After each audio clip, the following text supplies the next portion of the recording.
এই মুহূর্তে সরাসরি অগ্নিমিত্রা পল আমাদের সঙ্গে রয়েছেন, সান্নিক রয়েছে আমার সঙ্গে। সান্নিক, প্রার্থী ঘোষণা করা হয়ে গেছে এবং অগ্নিমিত্রা পল তিনি প্রার্থী হচ্ছেন মেদিনীপুরে। কি বক্তব্য প্রাথমিকভাবে অগ্নিমিত্রা পলের? জানিয়ে তিনি বলছেন যে তার দেখো, জল্পনা তো ছিলই মেদিনীপুরে প্রার্থী হতে পারেন অগ্নিমিত্রা পল, এবং সেই মতোই যে প্রার্থী তালিকা বেরোলো তাতে নাম দেখা গেল, অগ্নিমিত্রা পলের নাম রয়েছে। এবং অগ্নিদি, আপনাকে অবশ্যই শুভেচ্ছা, আপনি সেখান থেকে লড়াই করবেন। তবে এক্ষেত্রে সেই মেদিনীপুর যেখানে দিলীপ ঘোষ তিনি প্রার্থী ছিলেন আগেরবার, তিনি জয়ী সাংসদ, সেই জায়গায় আপনি এবার প্রার্থী, চাপটাকে একটু বেশি? একদমই নয়, কারণ কি আমার কাছে এটা কি বলবো, খুব সৌভাগ্যের ব্যাপার যে আজকে যার হাত দিয়ে আমি এই বিজেপিতে এসেছি 2019 সালে, সেটা হচ্ছে দিলীপ ঘোষ মহাশয়। তিনি তখন প্রেসিডেন্ট ছিলেন, তার হাত থেকে আমি ফ্ল্যাগ ধরেছি।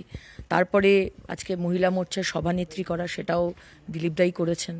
এবং আজকে কীরকম একটা গড সেন্ট মনে হচ্ছে যে আজকে দিলীপদার কনস্টিটিউয়েন্সিতে আমি লড়তে যাচ্ছি। এবং সেখানে বিশ্বাস করুন, আমায় কিন্তু খুব একটা কিছু করতে হবে, কারণ দিলীপদা যে অসাধারণ মানুষের জন্য কাজ করেছেন এমপি হিসেবে, এবং তিনি তো সাংগঠনিকভাবে ভীষণ স্ট্রং একজন মানুষ, সংগঠনকেও এত মজবুত করে রেখেছেন সেখানে। তো সেখানে আমার বিরোধীরা, মানে আপনাদের যারা বিরোধী তারা, মানে তৃণমূল কংগ্রেস, তারা বারবার বলছে যে মেদিনীপুরের মতো আসন দেখলে বোঝা যায় যে বিজেপির মধ্যে একটা কোন্দল চলছে, যে কারণে দিলীপ ঘোষকে মেদিনীপুরে ক্যান্ডিডেট করা হচ্ছে না। সেই জায়গা থেকে কি একটা, মানে কর্মীদের কাছে পৌঁছানোর ক্ষেত্রে একটা চাপ থাকবে আপনার?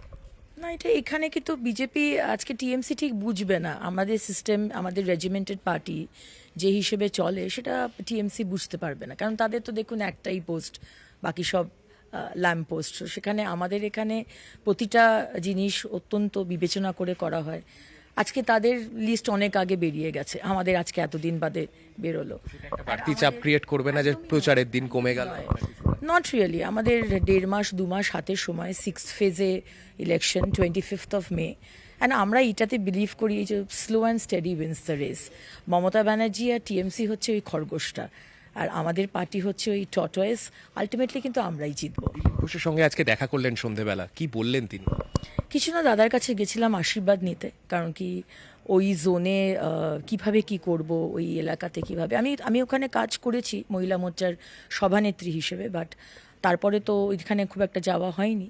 সো দাদা তো রয়েছেন মাথার উপরে, উনি বলেছেন কোনো অসুবিধা হবে না, কোনো অসুবিধা হলেই আমাকে তুমি জানাবে। এবং সব রকমভাবে দাদা রয়েছেন, যেখানে আমার আর চিন্তা কি, ওনার আশীর্বাদ নিতে গেছিলাম। বিরুদ্ধে যার লড়াই, তিনিও একজন বিধায়ক, আপনিও একজন বিধায়ক, সেই জায়গা থেকে লড়াই জুন মালিয়ার বিরুদ্ধে। সেই জুন মালিয়া, তার বিরুদ্ধে লড়ার ক্ষেত্রে তিনি ইতিমধ্যেই প্রচার করছেন, আমরা রোজ দেখতে পাচ্ছি। মেদিনীপুরের মতো বড় আসন, অত্যন্ত গুরুত্বপূর্ণ আসন, সেখানে লড়ার ক্ষেত্রে কি কি বিষয় নিয়ে আপনি জোর দেবেন? দেখুন, আমি জুন মালিয়া, যিনি টিএমসির ক্যান্ডিডেট হয়েছেন মেদিনীপুর থেকে, তাকে আমি শুভেচ্ছা জানাই। চোখে চোখ রেখে লড়াই হবে, কিন্তু আমাদের এখানে যে বিষয়গুলো নিয়ে লড়াই, সেটা হচ্ছে যে পশ্চিমবঙ্গে জায়গায় জায়গায় সন্দেশখালী, মহিলাদের কোনো সুরক্ষা নেই। আমি একজন মহিলা হয়ে মহিলাদেরকে এটা অ্যাওয়্যার করাতে চাই যে আজকে আমরা কোন পশ্চিমবঙ্গে রয়েছি, যেখানে রাত্রির বেলায় টিএমসির পার্টি অফিসে মহিলাদের ডেকে নিয়ে গিয়ে পিঠে বানাতে বলা হয়। এবং আমাদের কাছে মেন যে এজেন্ডা, সেটা হচ্ছে যে জিরো টলারেন্স টু করাপশন। আজকে জন্ম থেকে মৃত্যু, এই মমতা সরকার আমাদের কি দিয়েছেন? জন্ম হলেও ঘুষ দাও, আর ক্রিমেটোরিয়ামে নিমতলা বা কেওড়াতলাতে গেলেও আপনাকে ঘুষ দিয়ে ওই চুল্লিতে ঢুকতে হবে। সুতরাং জিরো টলারেন্স টু, আমরা আমরা আমরা আমরা ক্লিন করতে চাই এই সিস্টেমকে। আমরা সিন্ডিকেটের পার্ট হব না, আমরা কাটমানি দেব না, আমরা একটা স্বচ্ছ সিস্টেম করতে চাই। So zero tolerance to corruption. Agnimitra Paul, বুঝতেই পারছো তমশ্রী, আজকে কিন্তু যথেষ্ট আত্মবিশ্বাস